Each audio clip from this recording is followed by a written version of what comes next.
di kamu nih kayak judes jutek gitu ya kan? Silahkan. Mungkin aku mau jelasin dikit sih. Mungkin pada bingung ya kenapa si Citra ini tuh judes banget gitu-gitu kan. Nah, kalau misalnya kalian perhatiin dari dialog-dialognya Citra itu sebenarnya dia baik. Aku tuh kayak, ih lo jangan di sini lo ntar ditumbalin gitu, makanya kayak aku kayak ikut gini gitu. Sebenarnya mau ngasih tahu ya. Iya, nah gitu. Cuman selama aku proses syuting, it's a new experience for me. Yes. Apalagi tadi dijelasin kan kita tuh benar-benar sekujur tubuh pakai latex. Itu perjuangan banget dan iya.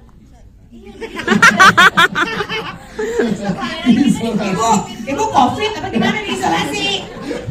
Isolatif. Maksudnya karena kita harus pakai latex, jadi badan kita tuh disolatifin dulu. Iya, betul. Dan itu emang benar-benar ya perjuangan banget. Gak bisa gerak tahu. Iya, nggak bisa Katanya gerak. mau pipisnya susah.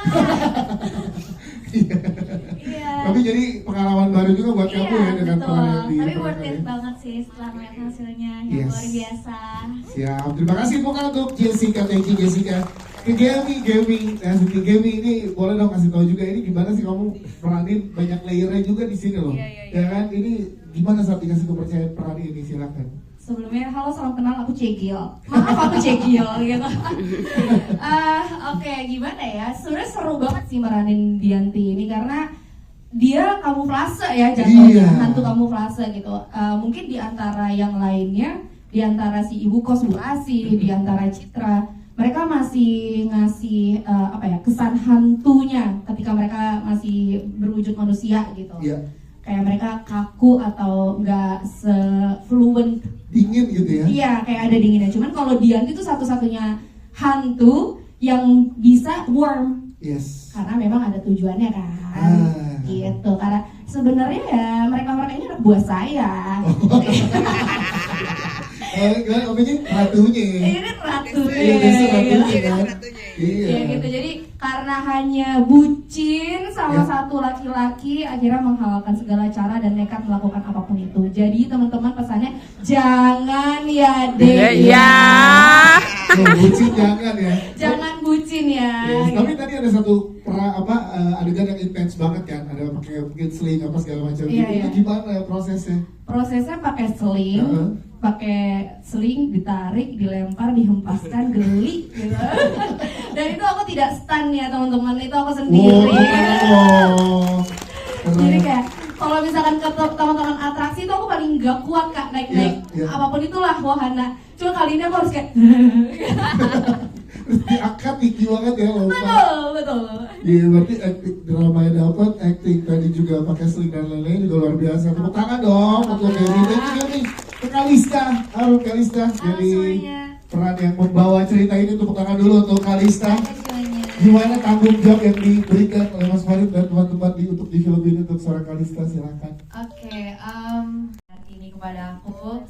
And aku juga mau bilang banyak-banyak terima kasih untuk semua cast dan kru yang selama ini selalu bantuin aku sama syuting. Terus aku jujur di judul ini nggak pernah ngerasain pressure apapun karena Pak Fahri itu sangat appreciative gitu. Jadi kayak misalnya nih aku ada scene apa, scene yang susah atau scene apa gitu. Terus aku pasti langsung kayak ngeliatin Pak Fahri kayak nunggu confirmation gitu. Ini bagus gak ya gitu. Tapi Mas Fahri langsung kayak bagus banget sayang. Terus kayak jadi makin seneng gitu lah gitu. Kayak aduh gimana ya karena aku gak pernah main film horor juga kan sebelumnya. Terus jadinya aku sangat amat enjoy selama perjalanan syuting ini. Dan menurut aku I'm so lucky to be here. And terima kasih juga untuk kalian semua yang udah datang. Yes, gimana build chemistry sama Kenny terus sama Gemi juga kan banyak kalian barengan. Jadi sebenarnya kalau sama Kenny itu aku udah pernah ketemu di judul yang lain. Jadi nggak terlalu susah buat kayak build chemistry karena kita udah pernah main bareng gitu. Jadi gampang, udah kayak temen lah. Udah kayak temen ya. Dari paling serem ada cerita nggak? Apa pas ditakutin TJ gitu? Gitu dari kunci? Agak serem sih kalau misalnya Kak TJ ya. Kalau misalnya udah mau masuk scene, itu bener-bener gak bisa diganggu. Kayak misalnya dia udah mau masuk scene jadi ibu kos yang menyeramkan. Kan biasanya kayak gini nih bercanda-bercanda mulu kan. Tapi kalau udah mau masuk scene tuh dia pasti di pojokan. Terus dia pakai headset. Terus kayak dia gitu dong. Oh, Terus aku kayak Kak TJ Kak TJ, bener-bener gak bisa diganggu, yang bisa gangguin cuma Demi. Jadi ada satu cerita. Udahlah Kak TJ dengan headsetnya dia gitu Iya. kan. Terus aku liat, nih orang ngapain sih, orang gila gitu kan. Samperin lah, karena emang aku lagi nunggu. Kak TJ, lagi ngapain?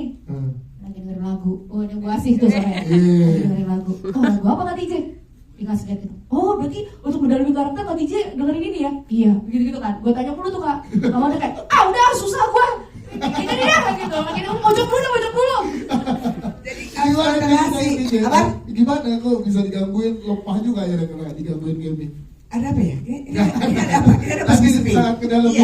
Iya, maksudnya itu kan kan gimana ya? Kan itu ada yang kaitan sama yang tadi gue bilang bahwa gue kan nggak pernah jadi, gue kan belum pernah metong ya. Iya.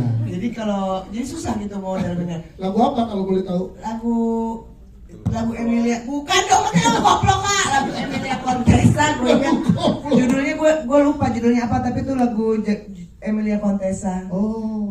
Lagunya itu mah anaknya dong, sambut lah.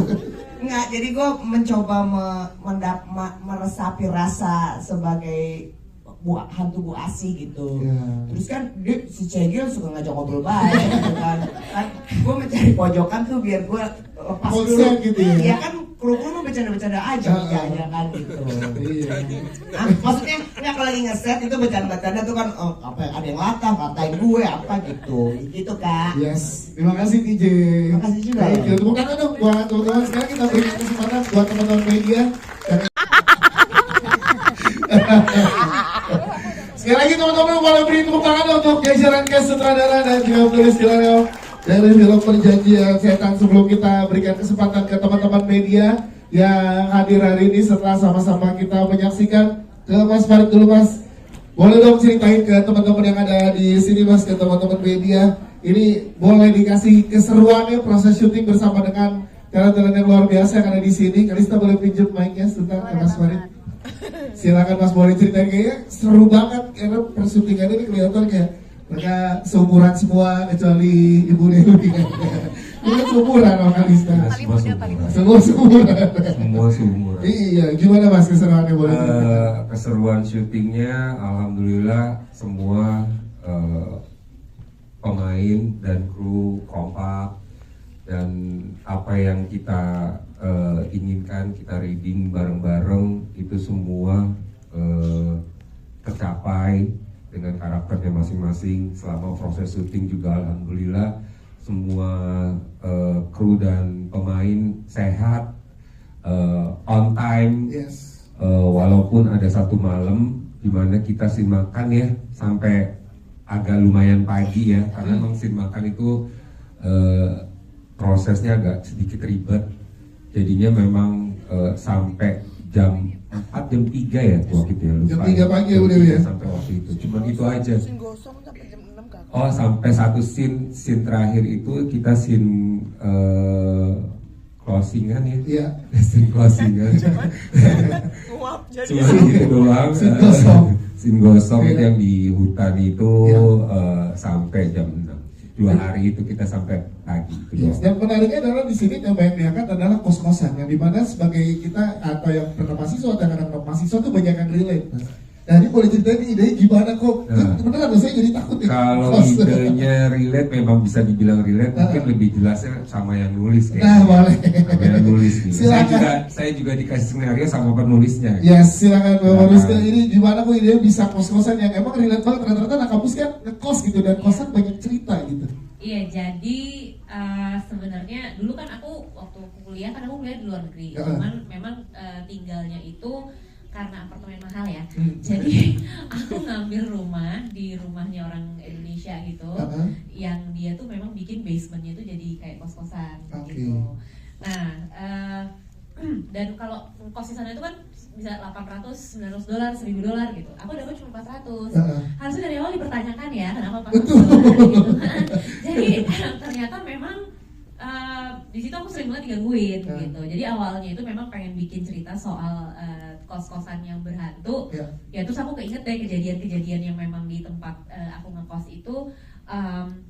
Waktu itu kalau ini kan ya kita modify ya ceritanya gitu, tentang masalah ada percintaannya segala macam. Yes. Kalau yang waktu itu aku digangguin lebih kayak suster ngesot sih dia, gosong gitu datang. Tapi sama gosong juga ya. Gosong dia di kamar, terus ada yang makhluk datang ke aku tuh bentuknya kayak kerbau, kepalanya tuh kepala kerbau, kakinya kaki manusia, banyak deh macam-macam. Terus lagi tidur dililitin sama ular, kakiku, badanku, kayak gitu-gitu gitu. Bisa dibilang ini based on true story-nya Agak, juga ya. cuman ya ini harus dimodify karena kan Yeah. ceritanya kita ngikutin sama cerita romansnya kan, Yes. gitu. Cuman ya itu sih kayak aku pengen ngangkat, pastilah semua orang tuh yang ngekos ada deh pasti cerita aneh-anehnya Ya, gitu. betul.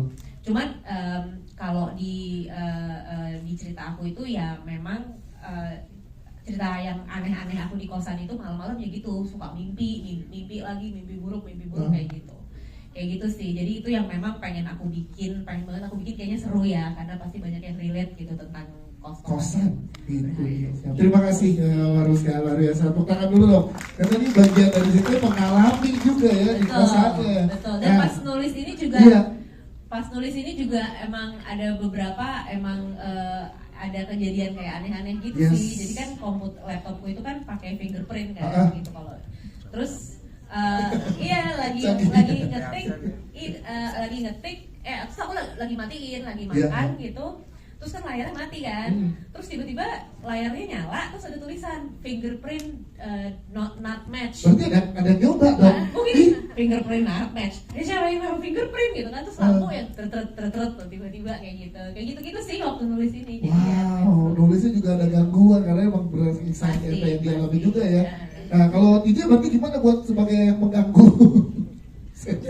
Jangan begitu dong. Oh, iya. Ada TJ sebagai ibu kos, tepuk tangan untuk TJ ya. Mana Titin udah nggak ada Titin? Ada tuh Titin tuh, masih kayak paling belakang. Tepokin gue dulu apa Tin? Dijem. Apa pertanyaannya? Gimana TJ di sini kan sebagai ibu kos toko sentral, dan kita lihat TJ juga sekarang ada film yang lagi tayang, TJ udah jutaan. Dan ini filmnya estafet nih di bioskop, berarti ada 2 poster yang filmnya itu ada TJ-nya Di dalamnya. di dalamnya. Dan dua-duanya jadi sosok yang misterius. Iya. Itu gimana meranin sosok asli misterius itu? Bulu mata saya copot barusan. Ngomong-ngomong. Gimana Jin saat dipercaya peran ini di TJ? Kalau ini gua terus terang terima kasih banyak buat Kak Farid karena udah mempercayakan peran ini buat gue. Karena ini buat si TJ ini karakter non komedi pertama yang gue mainkan gitu. Kalau lo tanya gimana, ya susah juga kan ini kan orangnya udah cerita udah metong ya, jadi gue kan kebetulan belum pernah metong gitu ya. Masa waktu Itu kan bentar doang. Oh iya. Jadi memang untuk mendalami karakter Ibu Asih ini yang ternyata dia adalah udah meninggal. Jadi setan gosong ya? Iya, hari-hari dia adalah ternyata udah hantu, itu memang di situ kesulitannya sedikit harus menyelami diri menjadi hantu gitu.